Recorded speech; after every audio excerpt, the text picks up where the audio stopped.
Well, it's Friday the 13th of September. We have a full moon in Pisces, a harvest moon.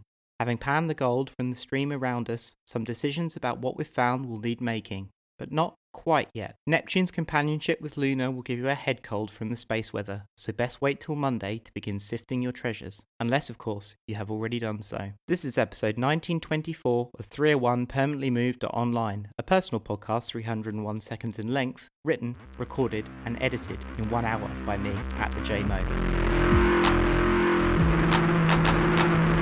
Hello! This episode is actually coming to you from yesterday, as today, Friday, I'm away with some friends. I may possibly be drinking a cocktail, reading a book, and hanging out by the pool as this goes live.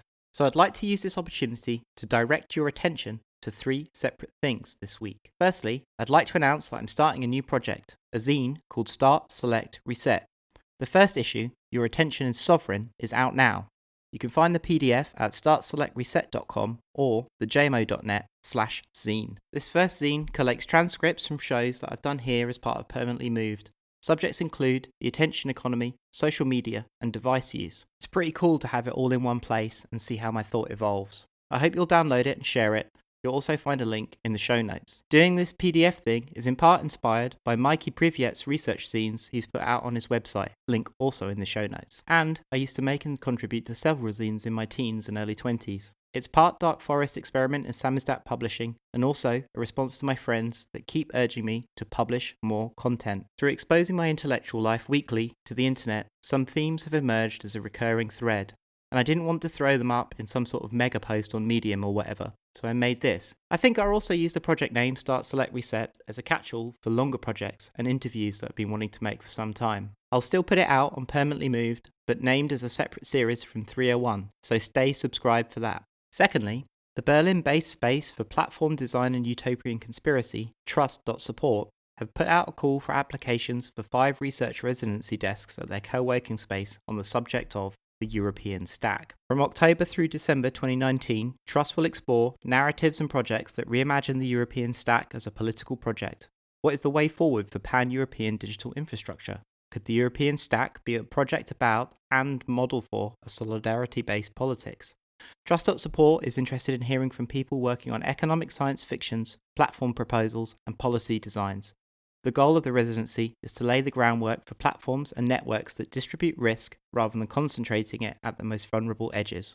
Whilst the residency isn't paid, you will get a full Flex Desk membership for the 3 months of the residency. This includes 24/7 access to the desk spot and access to all member events and amenities. Also, help from the Trust team and wider co-conspirator network to assist you with your work, with a view to a minimum output of 1 video and 1 text under a Creative Commons license at the end of the residency. If you are EU-based and can support yourself in Berlin, I definitely recommend applying. Thirdly, Ben Bratton and Strelka in Moscow have just announced the Terraforming, a new post-grad program beginning in 2020. Here's a quote from the project from their website. Quote, I warn you, this is going to be quite dense. The research program will consider the past and future roles of cities as a planetary network by which humans occupy the Earth's surface. It continues, what kind of urbanism will the program propose? An urbanism that is pro-planning, pro-artificial, anti-collapse, pro-universalist, anti-totality, pro-materialist, anti-Leviathan, and anti-mythology and pro-egalitarian distribution. It starts with a different set of assumptions. The planet is artificially sentient, climate collapse mitigation and pervasive automation can converge. The concept of climate change is an epistemological accomplishment of planetary scale computation. Automation is a general principle by which ecosystems work. Necessary fundamental shifts in geotechnology are likely to precede necessarily fundamental shifts in geopolitics. Surveillance of carbon flows is a good thing. Energy infrastructures based on long-term waste cycles are desirable, but ecological carrying capacity, culture, costs more than science. Planetarity requires philosophy in and of outer space. Speculative design must focus on what is so deeply functional as to be unlikely, and that, finally, the future becomes something that can be prevented as much as achieved. End quote. Man, that took me so many goes at trying to say all of that. If this floats your boat, you can apply at theterraforming.strelka.com. Oh boy, would I like to apply to this. It's right up my land as platform street. But unfortunately, this year's session is totally unworkable for me as it begins in early 2020. I am, however, committed to finishing the first draft of Land as Platform as a book by the end of the year, so perhaps I can release bits of it on the URL as I'm doing the editing in the new year.